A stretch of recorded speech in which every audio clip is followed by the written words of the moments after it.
Welcome back to profit mart. अगर किसी भी पर्टिकुलर कमोडिटी पर इंटरेस्ट रेट्स बढ़ते हैं या फिर कम हो जाते हैं, तब उस कमोडिटी के प्राइसेस में कहीं ना कहीं चेंजेस होते हैं। उस सेक्टर में कहीं ना कहीं एक इम्पैक्ट होता है इन इंटरेस्ट रेट्स की वजह से।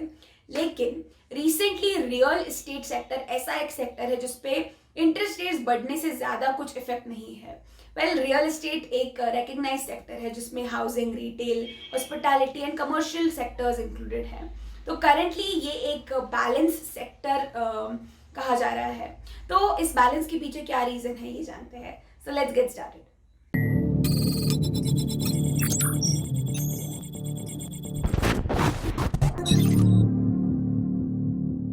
बाकी फाइनेंशियल ईयर्स के कंपैरिजन में 2022 में रेसिडेंशियल रियल एस्टेट का सेल बहुत ज़्यादा बढ़ गया है। इंटरेस्ट रेट्स और हाउसिंग प्राइसेस बढ़ने के बाद भी होम बायर्स का जो नंबर है वो काफ़ी ज़्यादा नोट किया गया है। जनवरी टू सितंबर पीरियड में टोटल 1,60,000 यूनिट्स का सेल रिकॉर्ड किया गया है और दिसंबर में टोटल 2,000 यूनिट्स का सेल का एस्टिमेशन किया जा रहा है। इसके पहले 2010 में 2,16,000 यूनिट्स का सेल हुआ था, जो अब तक का सबसे हाईएस्ट रिकॉर्ड किया गया सेल है। इसके बाद 2022 will be the second highest year in sales.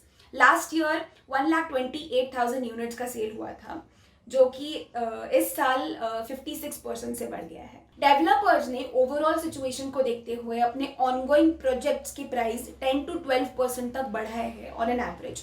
और इंटरेस्ट रेट्स जो कि बढ़ गए हैं वो एक मेन चैलेंज है कहीं ना कहीं, लेकिन फिर भी लेंडिंग इंस्टीट्यूशंस ने लोन्स पर इंटरेस्ट बिल्कुल भी नहीं बढ़ाए हैं, सो दैट कंज्यूमर्स को ऑफकोर्स मदद होगी।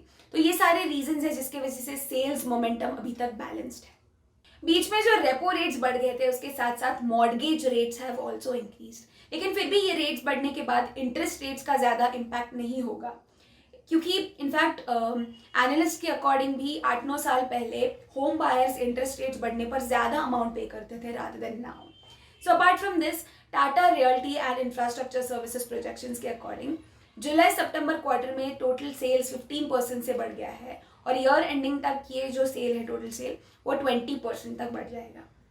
Delhi based DLF which is Delhi and finance, जो एक कमर्शियल रियल एस्टेट डेवलपर है, इस कंपनी ने अपने ऑनगोइंग प्रोजेक्ट से बहुत प्रॉफिटेबल सेल रिकॉर्ड किया है। DLF 5 का एक ऑनगोइंग प्रोजेक्ट है ग्रूव नाम का।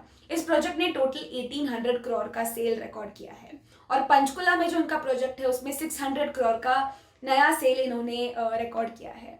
इनफैक्ट दिवाली के पीरियड में ये सेल्स बहुत ज़्यादा बढ़ जाएंगे ऐसा स्पेक्यूलेशन है इंडस्ट्रियल एक्सपर्ट्स के अकॉर्डिंग, क्योंकि मैक्सिमम डेवलपर्स ने इसी टाइम पर अपने प्रोजेक्ट्स लॉन्च किए हैं। इंडिया के टॉप 7 सिटीज़ ने टोटल 62,000 न्यू अपार्टमेंट यूनिट्स का लॉन्च एक्सपीरियंस किया है इन Q3 FY22। सो इसीलिए इस टाइम में क्वार्टर ऑन क्वार्टर ग्रोथ 3% से बढ़ गई है। So this was all about the growth in real estate sector. We hope आपको ये वीडियो पसंद आया होगा। अगर हाँ तो इसे प्लीज लाइक और शेयर करना मत भूलिएगा। And also do subscribe to Profit Mart and press the bell icon next to it so that you never miss a video. Thank you for watching and stay tuned.